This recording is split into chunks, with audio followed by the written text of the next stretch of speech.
The Mercedes-Benz GLA 220d 4matic is basically the German giant's competitor to the Volvo XC40 and the BMW X1 series.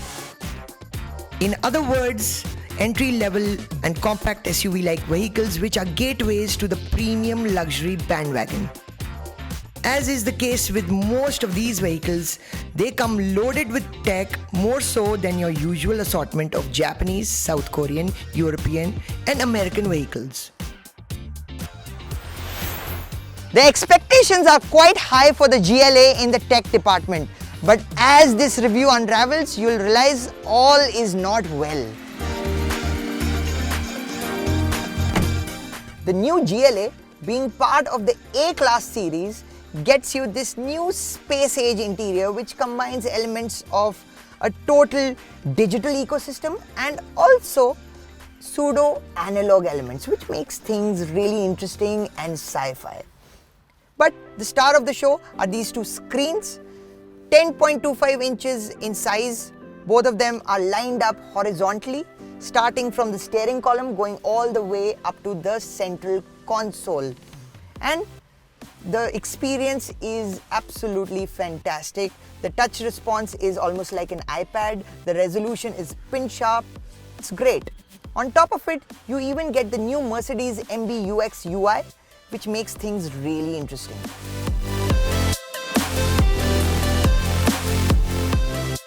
MBUX has pros and cons on the GLA.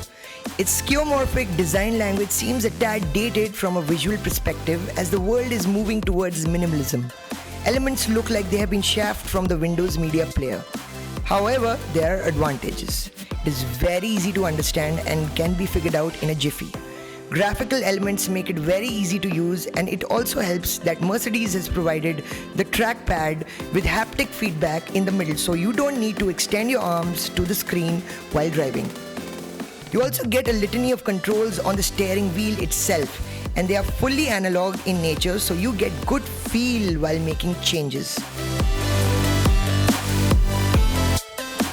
The Mercedes Assistant, however, is a different story. It lacks something critical to virtual assistants: intelligence, particularly in the Indian context. Well, you can supplant those issues using Apple CarPlay or Android Auto. But again, Mercedes has been a little fickle with that, as well as you don't get wireless sync out here. Though, you can always get around those issues using the umpteen amount of Type-C ports and hooking up your phones to get access to Apple CarPlay or Android Auto. Yes, we are talking about 3 Type-C ports on the front and 2 on the back, but no Type-A. This means if you're using an older phone, maybe an iPhone or Android, anything earlier from 2019, you'll need one of these, a USB Type-A to C adapter, which is inconvenient. It also makes it hard to snugly fit the cable. Another issue is the wireless charging pad, which is just too tiny. Anything larger than the iPhone 12 mini and you will struggle to fit your phone on the pad. Mercedes does take care of the safety aspect of things. For instance, you get these parking cameras on the back that give you this 360-degree view and a super ultra-wide angle, which makes parking really simple. It's also got great resolution. Though, you don't get any parking sensors or a parking warning sound on this CKD unit that we are testing. Though, it does some automated braking, especially when it detects you're done for a collision. That's pretty neat. It also gets a pretty sweet sound system. Sure, it's not a Burmester sound system that you get in an S-Class.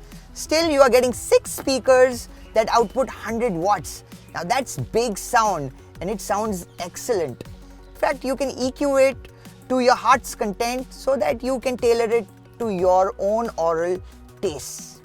Overall, a pretty good sound system, though competitors are offering a little bit more and Mercedes does need to up its game.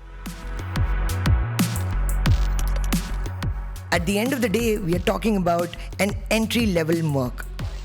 It is bound to not have all the toys that make boys cry. It is more about driving. It is more about fun on the road. It is more about cool that is punctuated by even the rad ambient lighting feature.